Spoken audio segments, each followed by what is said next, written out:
So, Warwick, what would you rather go without, CrossFit or your mobile phone for a year? Oh, mobile phone. Oh, really? I don't know anyone that texts as much as you do. Like, you're always texting. Yeah, and I'm always texting you about the freaking show. Or CrossFit. Welcome to the Tradies Business Show, helping you get off the tools and into true business ownership, so you can spend more time doing the things that matter most. Now, here are your hosts, Warwick Bidwell and Michaela Clark.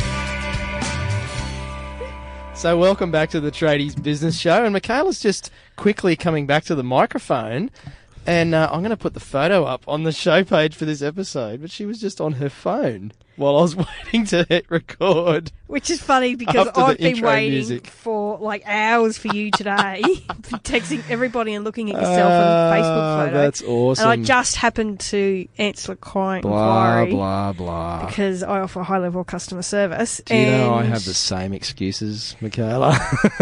These are my fans. That's my followers. They're my people. I have to show them that I'm there and I care. Really, I was on Instagram Hot Guys with Puppies, as everyone knows my favourite Instagram account. I was just checking the latest updates because, I can look at you all day, so at least I can look at, cute guys and puppies. Yeah, I'm sorry that you have to look at me all day.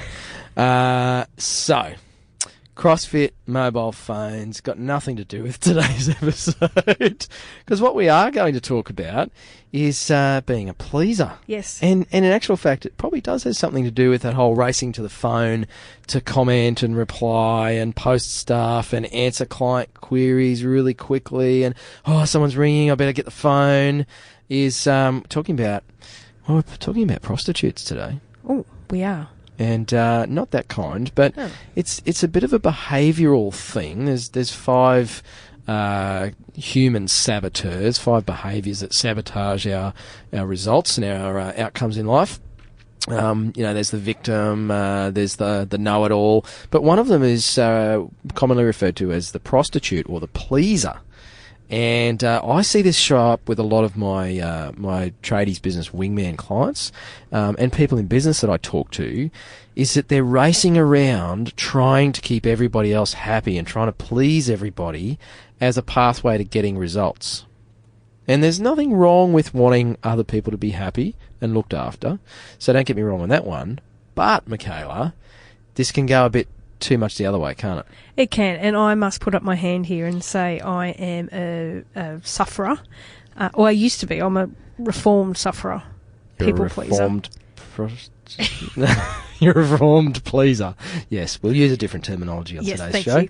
And it was interesting that just in the last week I've had somebody contact me wanting something done really urgently because they weren't organised, that I used to help them with months and months ago, and all of a sudden, they've contacted me again wanting me to help. Well, the problem is that, I've got other commitments for the next week already.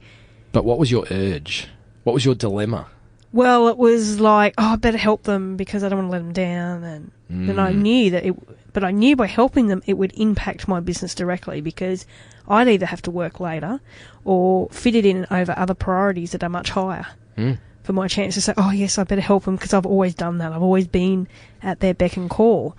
And I stopped that a few months ago so that I could, focus more on different things. But it was funny how that came instantly back up again. Yep. And so that's why I was like, I've got to quickly jump on this. And you're like, why? Well, because blah, blah, blah, blah. And all of a sudden realising that's what I'm doing. I'm jeopardising what is currently in the calendar or client commitments or whatever to go back and just please someone that it's not my problem that they're not organised. That's right. But the dynamic of that relationship has been based on you being the pleaser. Yep. And doing everything that they want and sacrificing yourself in your own calendar in order to deliver what you think you should to make them happy. Yeah, and it's definitely had an impact on revenue because, I'd be doing things for this person or company that was taking him away from revenue-generating activities, which I now realise in wonderful hindsight. But it's interesting that the contact's been made again, the exact same pattern from their side's happening again, but I've set that expectation in the past, so they would expect the same level of service. Why wouldn't they? That's what you've always done. It's right. But you've always done this for us. You've always come out on a Sunday afternoon to unblock our drains. Yes. Why wouldn't you do it this week? Yep. So people really can become quite incredulous, quite shocked that you would change your behaviour around that, particularly customers, which is what you're talking about. Yep. And the problem is I'm carrying what they want and how they'll react and not how it's impacting on me. Yep. And really that should be the priority. That's right. You know, I don't want to make a commitment that I can't meet either. So then, you know, all of a sudden you're, over-promising and under-delivering. That's right. And someone we had on the show quite recently, Andrew Janes, in episode 88, which was a bit of a combination real tradie story, because he's done some amazing stuff with his wife Bryony in their businesses, but it was also a bit of a hot seat because we did nail him on a few things, and I know he's really grateful for that opportunity to be grilled in the Tradies Business Show studio here. But Andrew is a self-confessed pleaser. And one of the other problems with that, particularly where you have staff in your business, is when I interview his team members and talk to them about their roles, one of their challenges is what they refer to as Andrew deals. And it's not so much that they're cheaper, but he has a big thing about people will ring up and have an issue with their car, whether it's electrics or mechanics, and because they kind of know him, or he thinks, you know, they might not come in if he doesn't promise stuff to them, he says, yeah, bring it in today and we'll have a look for you. It's just such an automatic thing for him to say, and it is grounded in the fear that if he doesn't do that, they won't come in and spend the money. And him and I have spent a bit of time talking about this, and we've worked on where is that coming from, where is that behaviour rooted in, and you know, it's a long and complicated story for him like it is for most of us, but the point is, it's not actually necessarily true. Wow, I just used some really big words all together and that sounded like crap. Yeah. It's not necessarily the case, right? Yeah. Some people might go elsewhere if you can't do it today. And if you're in that kind of business where it is like urgent job, maintenance sort of work, call-out work, then you need to set your business up to deal with that, because that's the reality of the market that you're playing in. But a lot of tradies have that idea that I have to get out there today. I've got to get out there and do the quote today. Otherwise, they might go somewhere else. And I have to say, and I might upset a few listeners here, that's not true. Yep. It is just not true. And I'm basing that not just on opinion, but evidence I've seen of working with people like you listening to the show for years and changing your process to slow things down a little bit. People still buy from you. And in fact, it makes it easier for you to run a better business because, like Michaela was saying, instead of stuffing up your calendar and dropping your own stuff and being in this crisis mode all the time, you have a lot more control to things. You're in control of the process. You can manage your customer service. You can manage your cash flow, all sorts of things much better if you just take a little more control and stop jumping 10 feet in the air every time somebody barks an order at you. Yeah, and I think one of the hardest things to learn is to say no as a business owner. I mean, it's so hard because you do take your business and everything personally. Hang on. You mean say no to work? Yes. Money? Yes. No. What? Yes. Why? Why would you do that? Because it's always not in your best interest to. But it's money. Yes, but what if you do a crap job because you've overpromised and that word of mouth gets out? And what if you missed your kid's school concert because you were stuck on a job that you didn't want to do after hours, but you did it? Or, you know, you just hate doing that and it's no profit in it or whatever. There's a million reasons why you should say no. And I reckon I'd be hard pressed to find a listener who hasn't had that happen to them. Yep. I suspect that you're standing there, listening to this episode going, oh. And if you're honest with yourself, think back to where you have cut corners, you've said yes to something, where you knew it was like, I shouldn't take this on, but I will because it's money. Yep. They want it urgently, and they're the ones that always seem to go pear-shaped, and you end up paying them for the privilege of doing their stupid job for them. Yes, and I will give an example that's probably not in my best interest. Is this an analogy? No, or it's is a it real just a life story. No, it's a real life case example. Okay. You're not going to incriminate yourself here, are you? No, but my husband. Oh, okay. So he's a plasterer and he took on a job on a Sunday that he didn't want to take on, but he did it because he needed the money, rah, rah, rah. And I remember him saying, he put this cornice up using the wrong stuff to save time.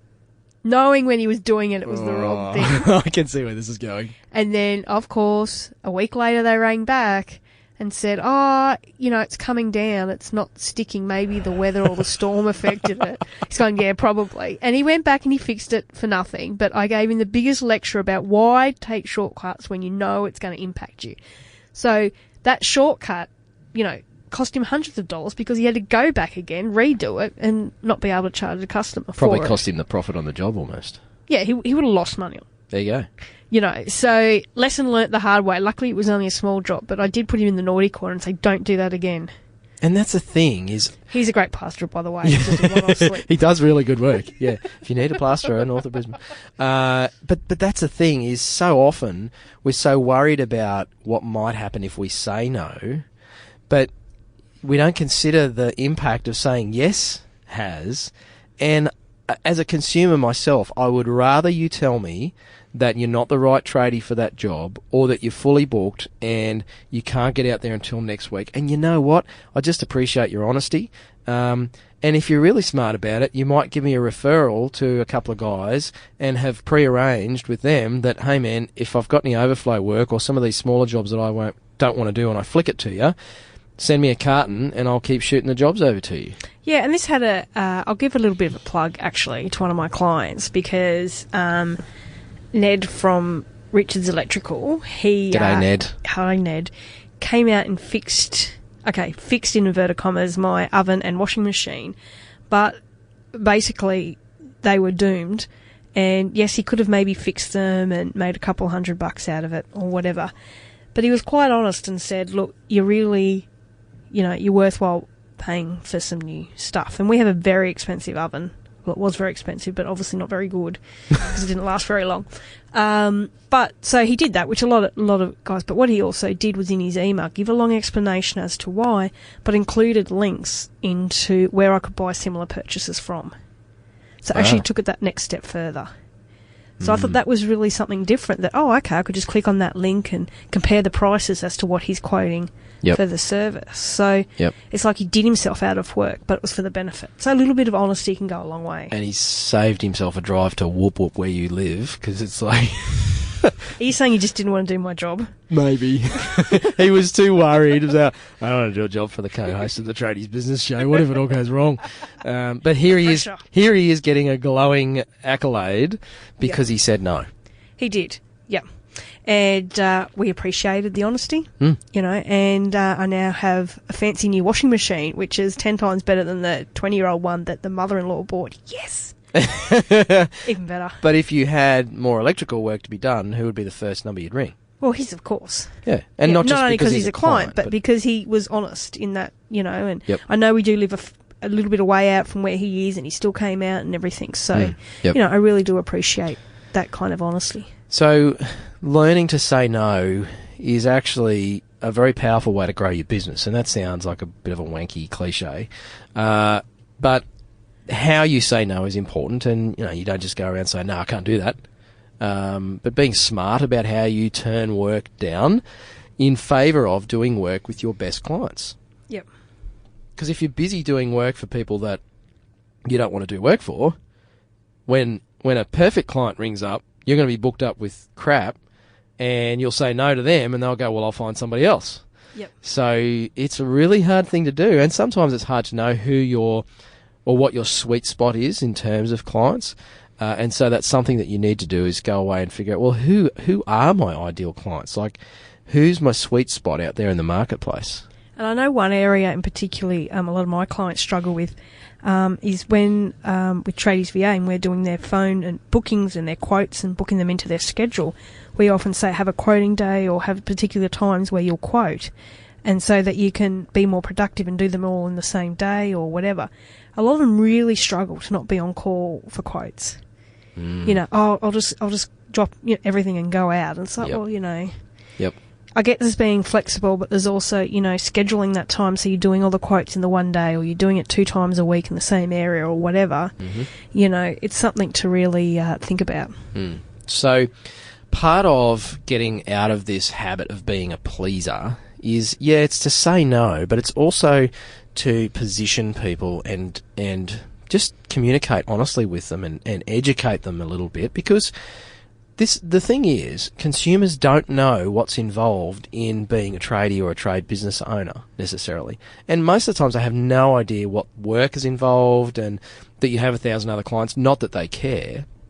But if you explain to them your process and you're a professional tradesperson and this is the process that you run, and I know James from Paintway, who we've had on the show as well, that I'm doing a bit of work with, he's getting some fantastic results out of implementing a process like that, people are okay with it. So look, my process is that I'll come out and I'll do the measure up and then I'll run you through some of the requirements and I'll get a fuller understanding of your job. My next available for that is Thursday afternoon if today's Monday. And then what we'll do is I'll go away and put together a proposal and then I'll come back and I'll take you through that. And then you can make a decision about which way you want to go with it then.